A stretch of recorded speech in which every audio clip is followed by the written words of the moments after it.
Well, good evening, everyone, and welcome to already the end of the fourth day of the International Astronautical Congress 2024. Today was Science and Academic Academic Day. day, yeah. Shall I go through my morning and then Yeah, we'll sure. go through yours, Ayushee? So this morning I came in early again. I wanted to sleep in, but then people started texting me at 7. I did an interview with Pablo Gallego, the business development person of PLD Space, the coolest launcher company in Europe, and I'm going to post that interview, and it's going to be really cool. I also recorded already this morning another episode of my series on another day, another space communicator. And there are so many space communicators here, so many cool people that I'm probably going to extend that over the next weeks after IAC. Then I chaired my first technical session, session E 1.6, about space outreach to the masses. We saw some great example on space outreach initiatives, both local and international. And then I did an interview because I attended a talk by one of the people in the session who talked about communication differences between generations Y and generation Z. Very interesting. And we had a very interesting discussion. So I had a video interview with her. Very interesting. I'm so old fashioned. Why do Gen you think X. so? Watch the episode and you'll see. I'll explain that to you over drinks later. What did you do this morning?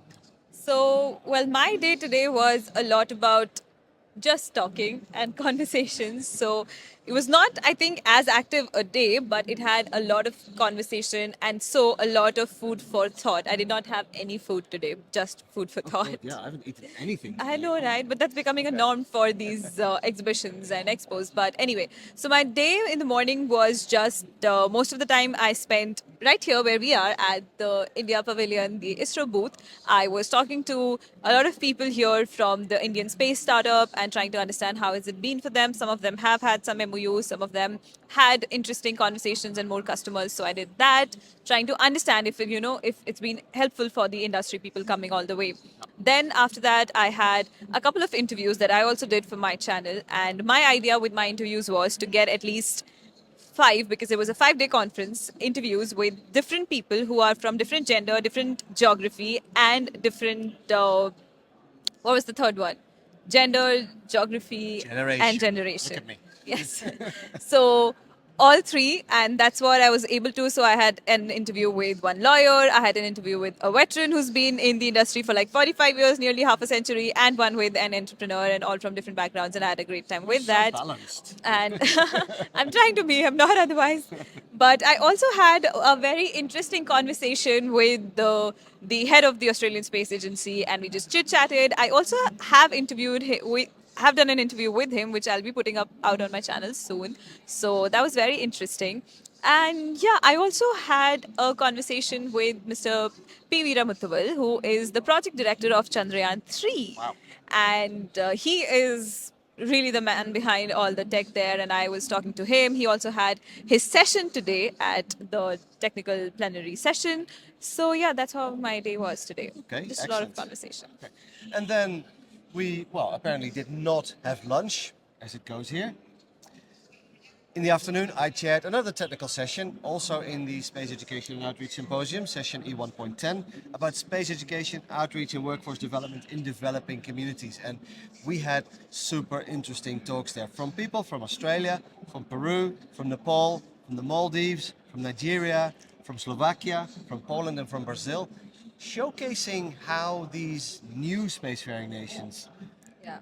are benefiting from the opportunities that space nowadays offers. This session would not have been possible 5 years ago, and Yeah, now yeah. all these opportunities are rolling over the world. Super No, interesting. that's very interesting you mentioned, because I was having a conversation with somebody from Secure World Foundation today, and we were discussing the same thing about how actively so many emerging countries are present in this IAC this time, and that's something that I observed even during the UNOSA workshop, and that was very interesting for me because, like you said, that wouldn't happen a couple of years back, and now we have so many countries, whether it's like countries like Zimbabwe, Belgium, and so many more just coming, Poland, like you mentioned.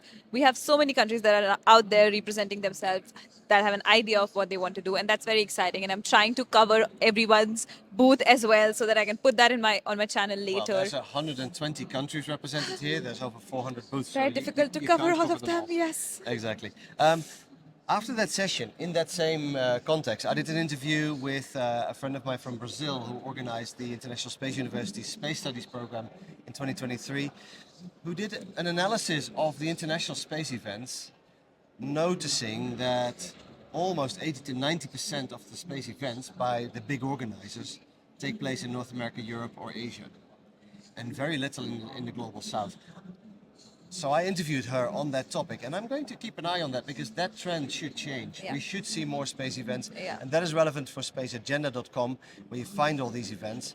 We can exactly track which events are happening where and when, and that's going to be interesting. Anyway, let's switch to this evening. I mean, Yes, it's let's go already to this evening now. evening.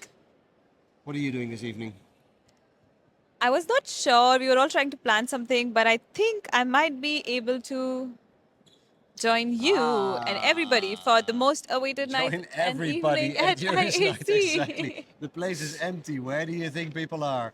Yuri's night from 8 o'clock tonight. So yes, we both got tickets. Yes, now. thanks to you. So we're going to go to Yuri's night. But before that, of course, we do this video, and I have a reception with the International Space University, the traditional ISU reception taking place on the fourth day of I'll the be there too International someday. Astronautical Congress. Someday I'll join you there too. We'll have the discussion outside of the camera.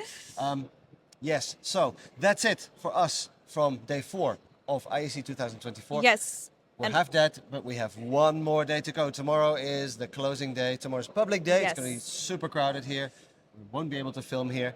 Public day, tomorrow's the closing ceremony, tomorrow's the gala dinner. So a lot of stuff is happening. So for now, time to go to the ISU reception and to the Yuri's night. And I'm looking forward to seeing you all again Yes. tomorrow. Have a good night. Bye-bye. Bye-bye.